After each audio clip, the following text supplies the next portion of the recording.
Assalamualaikum warahmatullahi wabarakatuh. Sobat Misteri Sunyi Mencekam. Pernahkah Anda mengalami atau mungkin tetangga Anda yang diincar oleh jin pesugihan seseorang karena pernah mengambil sesuatu yang bukan haknya? Nah, di cerita misteri kali ini berkisah tentang seseorang yang mengambil sesuatu yang bukan haknya ketika mendaki gunung dan akhirnya terkena penyakit aneh. Bagaimanakah kisah selengkapnya? Langsung saja kita simak sebuah kisah misteri nyata yang berjudul Diincar Jin Pesugihan Gunung Halimun. Tolong jangan bunuh aku. Aku tidak bersalah. Aku tidak tahu kau siapa. Hadi berteriak-teriak mengejutkan seisi rumahnya. Anak sulung pasangan Sukarta dan Solehah yang baru berumur 18 tahun ini kembali kumat. Sudah lebih 3 bulan, Hadi menderita penyakit yang tak jelas penyebabnya. Dokter mendiagnosa Hadi sakit panas tinggi hingga ia kerap berhalusinasi.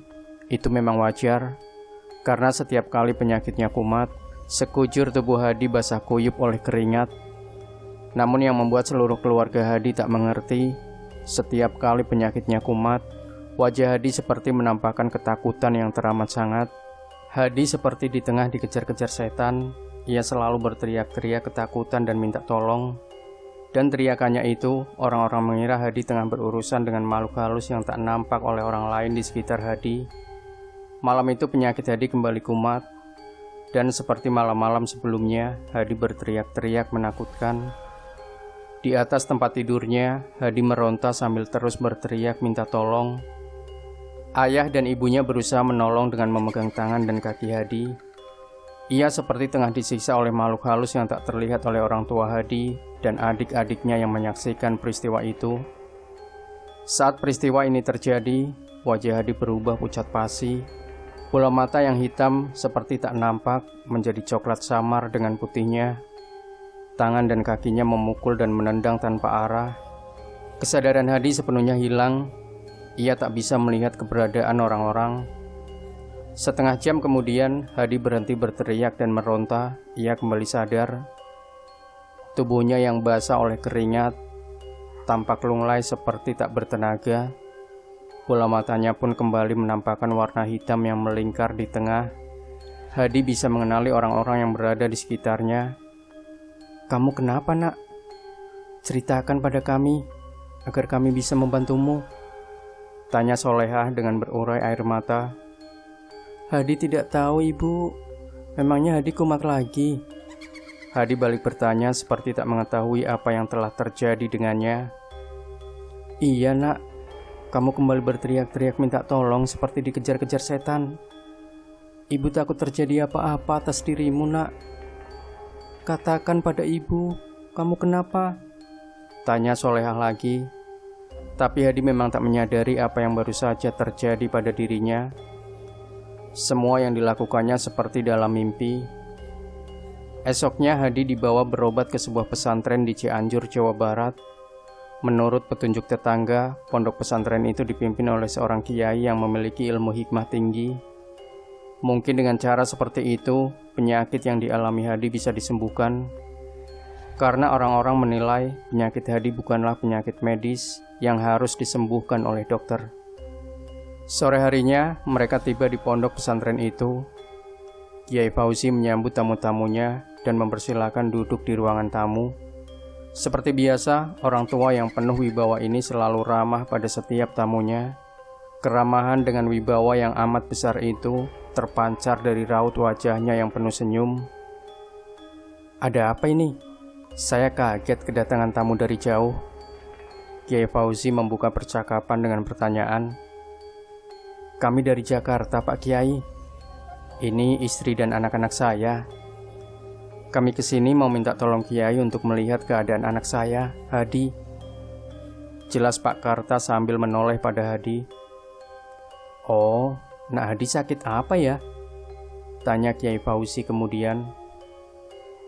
Lalu Pak Karta menjelaskan panjang lebar tentang penyakit yang diderita Hadi. Sudah 3 bulan ini Hadi mengigau dalam tidurnya. Tapi igauan itu seperti nyata terjadi di alam lain ketika Hadi tertidur. Hadi juga seperti kerasukan makhluk halus. Remaja yang menginjak dewasa itu seperti dikejar-kejar setan atau makhluk lain yang tak kasat mata. Hal ini bisa terlihat ketika Hadi sedang kumat.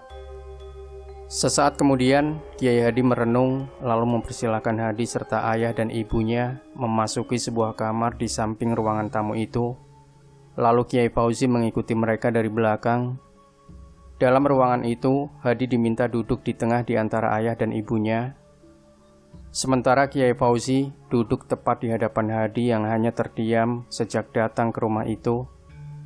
Tak berapa lama kemudian, Kiai Fauzi mulai membacakan doa-doa yang cukup dikenal oleh orang tua Hadi. Kiai Fauzi membacakan surat Al-Fatihah, Al-Ikhlas, dan seterusnya. Ia membacakan doa-doa khusus dalam Al-Quran. Mulut orang tua itu terus berdoa dengan mata terpejam. Kurang lebih 10 menit kemudian, matanya terbuka dan langsung tertuju pada Hadi. Kiai Fauzi meraih telapak tangan kanan Hadi. Mereka seperti tengah bersalaman, tapi tak ada sepatah kata pun yang keluar dari mulut keduanya. Kiai Fauzi dan Hadi hanya saling tatap dengan surat mata yang tajam. Sedetik kemudian, tiba-tiba Hadi meronta, berteriak seperti malam-malam sebelumnya. Penyakit Hadi kumat, tapi kali ini dia tak bisa berbuat apa-apa. Hanya teriakannya saja yang terdengar menceracau. "Kamu siapa? Kenapa kamu berani memasuki raga anak manusia ini?" tanya Kiai Fauzi pada Hadi. Tapi nampaknya pertanyaan itu bukanlah ditujukan pada Hadi. Sebab tak mungkin Kiai Fauzi bertanya seperti itu pada Hadi. "Kamu siapa? Mengapa kamu mengganggu anak manusia ini?" Sambil menghardik, kembali Kiai Fauzi bertanya dengan tatap mata yang tajam pada Hadi. "Han, aku adalah jin dari Halimun. Manusia ini telah mengambil hartaku tanpa seizinku." Hadi menjawab dengan suara yang berat dan parau. Jelas di telinga orang tua Hadi, suara yang keluar dari mulut anaknya itu bukanlah suara Hadi yang sesungguhnya. "Harta apa yang sudah diambilnya hingga kau begitu marah padanya?" tanya Kiai Fauzi lagi. "Anak manusia ini sudah mengambil persembahan dari seorang manusia untukku. Akibatnya aku tidak bisa mengambil tumbal yang sudah disediakan untukku," jawab Hadi lagi. "Aku akan kembalikan persembahan itu, tapi kau harus berjanji untuk kembali ke alammu dan tidak mengganggu lagi anak manusia ini," hentak Kiai Fauzi kemudian. "Baik Kiai, aku hanya ingin persembahan itu dikembalikan. Aku akan menuntut janji manusia yang sudah kuberikan harta yang berlimpah ruah," jawab makhluk halus yang bersemayam dalam tubuh Hadi. Setelah itu Kiai Fauzi menutup mata sambil membacakan doa-doa. Tangannya masih terus menggenggam tangan Hadi. Sesekali terdengar Kiai Fauzi mendehem seperti tengah berbicara dengan makhluk halus yang berada dalam tubuh Hadi. Sementara Hadi duduk terkulai dengan mata tertutup. Sepertinya ia dalam keadaan pingsan dan tak menyadari apa yang tengah terjadi dengan dirinya. Sesaat kemudian, mata Kiai Fauzi terbuka sambil mengucap syukur alhamdulillah. Kemudian ia melepaskan genggaman tangan Hadi. Anak remaja itu pun terkulai lemas dalam keadaan pingsan. "Biarkan saja dia istirahat dulu, dia masih pingsan. Nanti setelah beberapa saat, baru kita sadarkan," sergah Kiai Fauzi begitu melihat orang tua Hadi hendak memegang anaknya. "Pak Kiai, sebenarnya apa yang terjadi dengan anak kami? Saya khawatir sekali Pak Kiai," Pak Karta langsung bertanya. Kiai Fauzi lalu menjelaskan apa yang ia ketahui dari komunikasinya dengan makhluk gaib itu. Kiai Fauzi juga menerawang apa yang telah dilakukan Hadi beberapa waktu lalu di tempat tinggal makhluk gaib itu. Hadi sudah mengambil barang berharga milik jin Gunung Halimun. Barang berharga itu adalah persembahan atau tumbal untuk sebuah pesugihan. Jadi selama 3 bulan ini, Hadi dikejar-kejar jin pesugihan Gunung Halimun.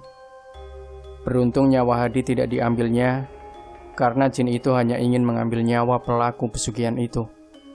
Nanti setelah sadar, kita akan tanyakan pada Hadi apa yang sudah ia lakukan beberapa waktu lalu di Gunung Halimun, jelas Kiai Fauzi. Setelah sadar, Hadi menjelaskan Ia dan teman-temannya camping di Gunung Halimun. Waktu itu tanpa disadari, mereka memasuki sebuah gua yang tidak terlalu dalam. Dalam gua itu, Hadi melihat ada mata air kecil yang mengalir jernih. Hadi berniat mengambil airnya untuk memasak. Tapi tak jauh dari mata air itu, Hadi juga melihat ada sebuah benda kuning mirip buah jeruk atau apel. Benda itulah yang dibawa Hadi karena ia tertarik, mirip benda kuno. Itu namanya apel jin.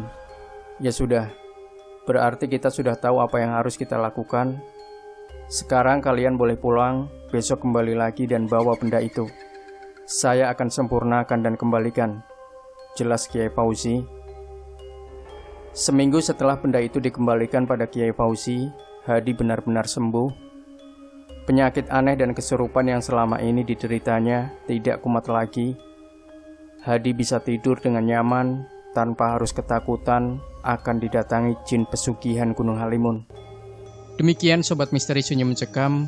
Jangan lupa berikan komentar Anda, like, share video ini, subscribe channel Sunyi Mencekam, dan kembali nantikan cerita-cerita misteri terbaru dari kami. Wassalamualaikum warahmatullahi wabarakatuh.